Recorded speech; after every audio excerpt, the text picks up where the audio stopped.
இஸ்ரேலுடன் மோதல் நீட்டித்து வரும் நிலையில் உலக நாடுகளுக்கு ஈரான் கேள்வி எழுப்பியிருக்கிறது. இஸ்ரேல் அராசகத்துக்கு இன்றோடு முடிவு கட்டப்படும் என ஈரான் ராணுவம் எச்சரிக்கை விடுத்ததை முக்கிய செய்தியாக பார்த்தோம்.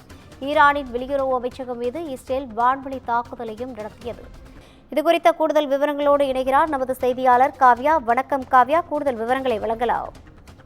வணக்கம் ரவீனா. ஈரான் இஸ்ரேல் இடையே தற்போது போரானது நீடித்து வரும் நிலையில் காசாவில் இஸ்ரேல் இனஅழிப்பு செய்த போது அமைதி காத்த உலகம் நெறி குறித்து தங்களுக்கு பாடம் எடுப்பதா என உலக நாடுகளுக்கு ஈரான் ராணுவம் கேள்வி எழுப்பியிருக்கிறது. ஈரான் அணு ஆயுதத்தை உருவாக்கும் அதன் முயற்சியில் இறுதி கட்டத்தை எட்டியிருப்பதாக குற்றம் சாட்டிய இஸ்ரேல் கடந்த 13ஆம் தேதி அதிகாலை ஈரான் மீது திடீர் தாக்குதல் நடத்தியது. இதற்கு பதிலடியாக ஈரானும் இஸ்ரேல் மீது தாக்குதல் நடத்தி வருகிறது.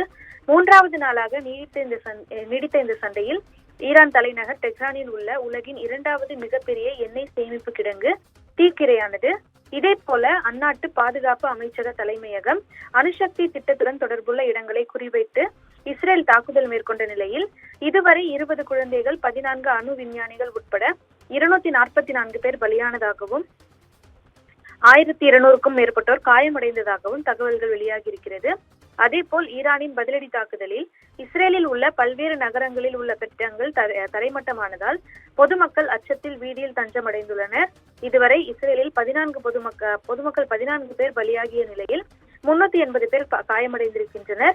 அணுமின் நிலையங்கள் மீதான தாக்குதலுக்கு பதிலடியாக இஸ்ரேலின் எண்ணெய் சுத்திகரிப்பு நிலையங்கள் மீது ஈரான் தாக்குதல் நடத்தியது. தொடர்ந்து இஸ்ரேல் நடத்தி வரும் தாக்குதலின் பின்னணியில் அமெரிக்கா இருப்பதாக ஈரான் குற்றம் சாட்டியிருக்கும் சூழலில் ஈரான் மீதான இஸ்ரேல் தாக்குதலுக்கும் அமெரிக்காவுக்கும் எந்த தொடர்பும் இல்லை என அதிபர் ட்ரம்ப் முன்னதாக தெரிவித்திருந்தார்.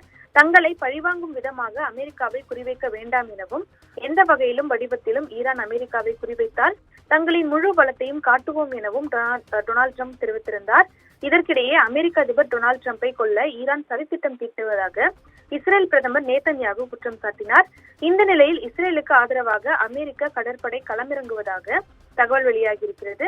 தொடர்ந்து அமெரிக்காவின் KC-135, KV-46 உள்ளிட்ட 606 டேங்கர்கள் ஐரோப்பாவை நோக்கி செல்லும் ரேடார் புகைப்படங்கள் வெளியாகி இருக்கிறது. இந்த சூழலில் டெஹ்ரானில் உள்ள இந்தியர்கள் சமூக ஊடகங்கள் மூலம் தூதரகத்துடன் தொடர்பில் இருக்க வேண்டும் எனவும் தேவையின்றி வெளியில் செல்வதை தவிர்க்க வேண்டும் எனவும் அங்குள்ள இந்திய தூதரகம் அறிவிப்பு வெளியிட்டிருக்கிறது.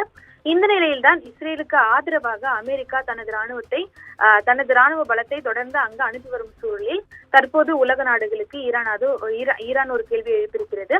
அதன்படி இஸ்ரேல் காசாவில் இன அழிப்பு செய்த போது உலகமே அமைதியாக இருந்தது என ஈரான் ராணுவம் தனது எக்ஸ் தளத்தில் தெரிவித்திருக்கிறது. ஆனால் தற்போது தங்களுக்கு நெறி குறித்து போதிப்பதை எப்படி ஏற்றுக்கொள்ள முடியும் எனவும் ஈரான் தற்போது கேள்வி எழுப்பியிருக்கிறது.